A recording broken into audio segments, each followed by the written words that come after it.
The sentencing for rapper Tory Lanez resumes today after an hours-long court proceedings postponed it.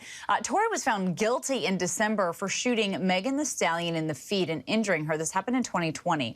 His defense attorneys filed a motion for a new trial, but a judge denied it.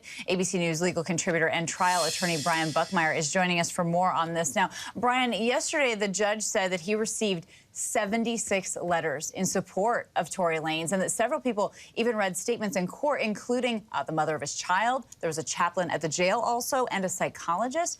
Could this play a role, do you think, in his sentencing? Well, good morning, Kana. Interestingly enough, also Iggy Azalea is reported to have sent a letter as well. I think it does play an important role in this case because, again, the minimum sentencing guideline here is 9. The max he can getting is 22 years and 8 months, but the prosecution is asking for 13. And the reason why I kind of paint that picture is these impact statements are going to have the judge thinking, where on the line should I be putting the jail sentence here? I think these letters push him lower and lower below that 13-year mark, even though the defense is asking for probation. And I think it does help, but the question is, how much does it help in comparison to the rest of the information provided?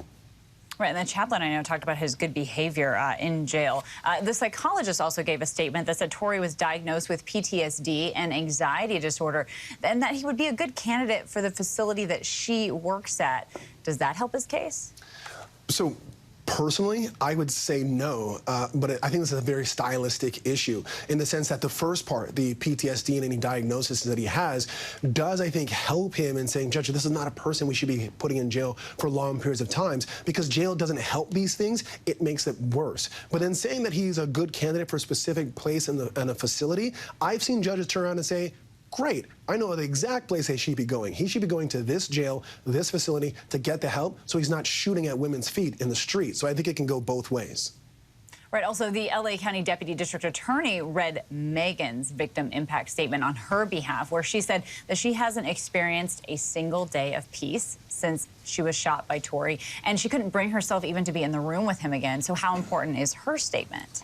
Her statement, I think, is the most important statement. She also said in that letter that do not take her absence as anything else but protecting her mental health. That Tory Lanez had issued a campaign against her through his music, supposedly hiring people and bloggers to put out false information and misinformation.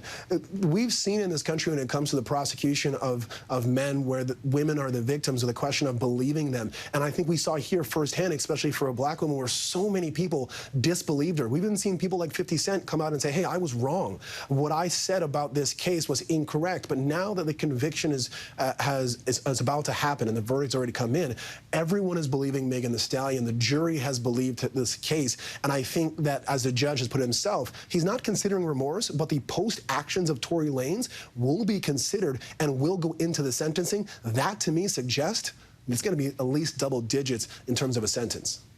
Oh, double digits. Interesting, because prosecutors here, right, asking for the judge to hand down a 13-year sentence, but Tory's attorneys say maybe he should only get probation, perhaps be released from jail to enter a residential substance abuse program. So how do you see that playing out then? Yeah. I think that these victim impact statements are putting him in the double digits. The defense asked for probation, but even in their motions, they said, we understand he is not eligible based on the law. The law in California looks at the max as being about 23 years and said it should be about half. And so I think he's going to get somewhere in that 13 range, maybe a little bit more.